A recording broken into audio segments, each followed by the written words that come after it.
Salut la compagnie, on se retrouve aujourd'hui pour parler de l'épisode 38 de Bleach qui s'intitule Amitié, ou plutôt Amitié brisée, vu comment ça va se passer. Alors, je dois vous avouer que, à la base, un combat entre Basby et Jougram, j'en ai un peu rien à branler. Franchement, sur le papier, cet épisode-là me hypait pas du tout, et je dois reconnaître que le combat en lui-même, bon, il est court, il est joli, il est bien animé, y a rien à dire, mais il dure pas très longtemps au final, dans l'épisode, et il est comme je le pensais, à savoir, je m'en fous un peu de ce qui se passe, quoi. Avec à la fin, le pauvre Basby qui finit avec un bras en moins et qui a perdu le combat, et c'est game over pour lui. Mais ce qui était intéressant dans cet épisode-là, c'est surtout ce qui se passe dans le flashback, parce que comme toujours, Kubo, pour faire des flashbacks, il est plutôt doué, et encore plus quand il fait des flashbacks sur des personnages dont j'ai rien à foutre. Parce que Jougram et Basby, comme je l'ai dit, j'en ai rien à branler de leur histoire. Et pourtant, en regardant l'épisode, je me suis rendu compte à quel point c'était intéressant ce qui s'est passé. Par contre, j'ai un petit problème au niveau du lieu et de la temporalité. Parce que, alors, visiblement,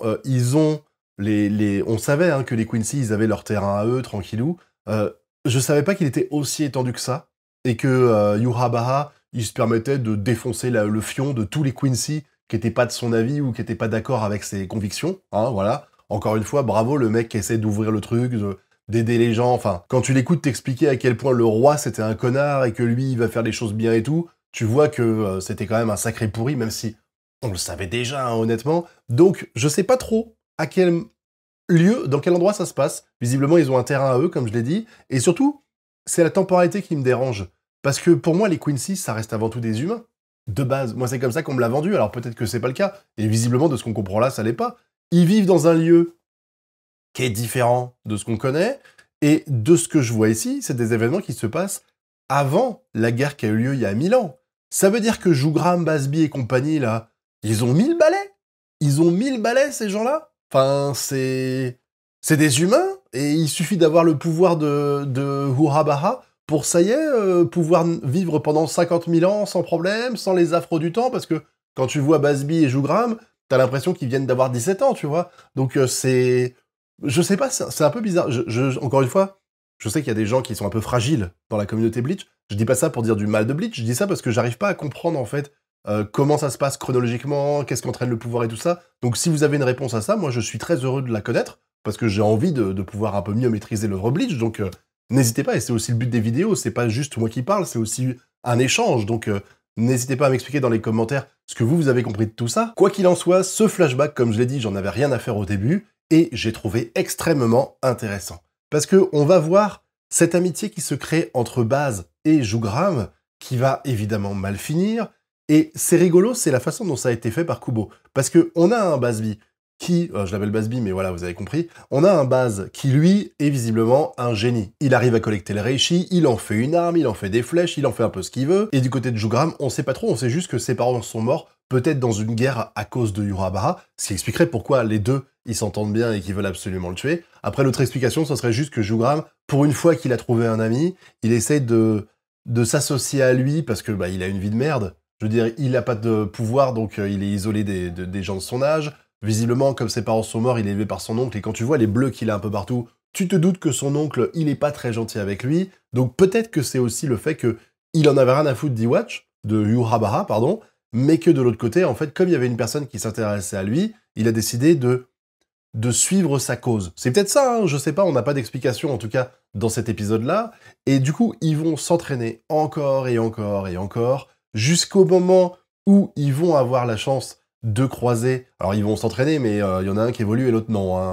Baz, il continue à progresser, à être de plus en plus fort, à mieux manier le Reishi et tout ça. De l'autre côté, Jougram, il est toujours là avec son épée à faire à taper dans le vide, parce qu'il sait rien faire. Même s'il s'entraîne à fond, il n'arrive pas à collecter le Reishi, et il est expliqué que c'est une personne tous les 200 ans à peu près qui a un pouvoir comme ça, enfin qui a une absence de pouvoir justement, et que en général, ces gens-là, on les tue à la naissance, donc ou un peu plus tard, donc ils n'ont pas le temps d'arriver là où il en est aujourd'hui, mais le jour où on apprend qu'ils vont former une nouvelle armée, les Sternritter, afin de lutter contre les Shinigami, eh ben eux deux vont se proposer, en tout cas Baz va se proposer, il va y avoir un conflit, et au moment où Baz va vouloir affronter un des soldats de Yurabaha, Yurabaha en personne apparaît, et il voit Jougram, et là il dit « Oh mon Dieu, c'est toi que je voulais ».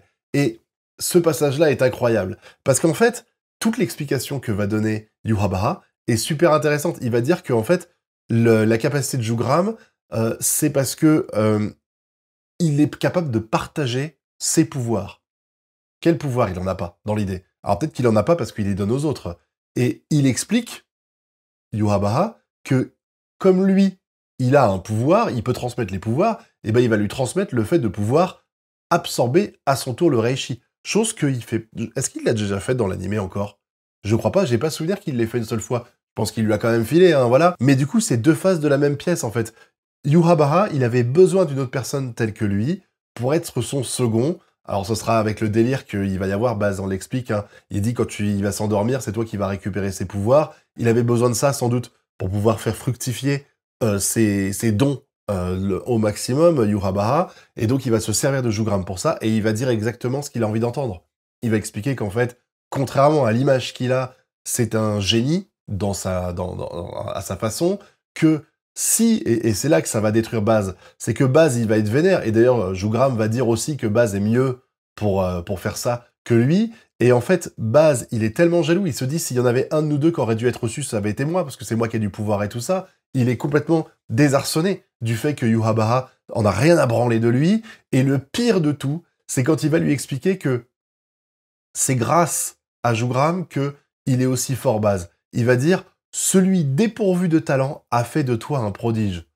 Oh, la baffe qui se mange à ce moment-là, la baffe qui se mange, c'est incroyable. Et du coup, ça va vénérer Baz, qui va carrément essayer d'attaquer Yhwach en pleine rue devant tout le monde.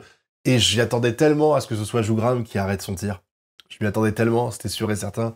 Ça y est, Jougram, il a été mind control par Yhwach, il lui a dit exactement ce qu'il voulait entendre. Et du coup, maintenant, c'est un bon petit soldat gentil qui a trouvé quelqu'un d'encore plus fort et quelqu'un d'encore plus fidèle. Parce que même si Baz, il est là et dit tu seras mon second et tout ça. Bon, je vais pas dire qu'il le traite mal, c'est pas ce que je veux dire par là, mais il n'y a pas autant de respect que ce que vient de le donner en Jougram en quelques secondes. Les phrases qu'il donne et tout ça, tu vois vraiment que il met Jougram sur un piédestal, ce qui va lui faire plaisir, et ce qui va sans doute jouer dans le fait qu'il va basculer et changer de camp.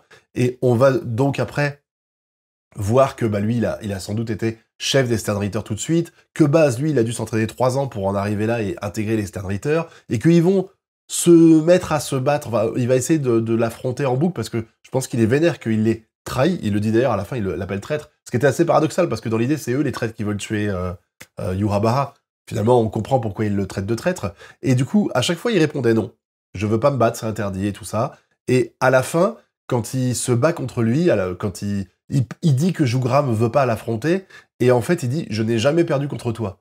C'est normal, mec. Il n'y a jamais eu d'affrontement. Il a jamais accepté le combat. Et une fois qu'il l'accepte, il te tranchouille le bras, il te défonce complètement, et c'est game over pour Baz. C'est game over pour Baz. Donc, ce qui est intéressant dans cet épisode-là, en fait, pour moi, c'est clairement pas le combat. Baz était anecdotique. S'il meurt ici, on en aura rien à foutre et on l'aura complètement oublié. Mais c'est l'explication de... En fait, c'est Jougram qui est mis en avant par ce flashback-là, aussi Baz, mais indirectement, c'est Jougram qui est mis en avant, et c'est donc aussi le délire du... Alors, je crois que ça avait déjà été expliqué, le truc du s'il dort, Jougram va prendre le pouvoir et tout ça, et Baz voulait empêcher ça, en tuant Jougram, comme ça, s'il dort, il n'y a plus de pouvoir, on peut tuer Yhwach. Là, c'est pas le cas. Mais du coup, cet épisode-là, il m'a beaucoup surpris, parce que je me rappelais absolument pas de tout ça, et il m'a surpris parce que, comme j'ai dit, quand j'ai vu que c'était un épisode qui allait être centré là-dessus, je me suis dit, on va se faire chier, on va s'emmerder. Et en fait, encore une fois, Kubo, et Studio Pierrot aussi, par le biais de l'animé, a réussi à rendre ça vraiment très intéressant, et à faire en sorte qu'on nous propose un flashback passionnant. Enfin, je sais que j'exagère en disant ça, mais moi, j'étais vraiment transporté par ce flashback-là, alors que dans l'idée, je vous dis, cet épisode-là, il me hypait pas plus que ça. Donc, super travail de Kubo, super travail de Studio Pierrot, très bon moment, c'est tout ce que je retiens, voilà. N'hésitez pas à me dire ce que vous avez pensé de cet épisode-là dans la zone commentaire. Et si vous avez rien à dire, mettez quand même traître en commentaire. Je saurai que vous avez été au bout de la vidéo et ça me fera plaisir et ça aidera au référencement. Quant à nous, on se retrouve très bientôt pour de prochaines vidéos. Tchuss!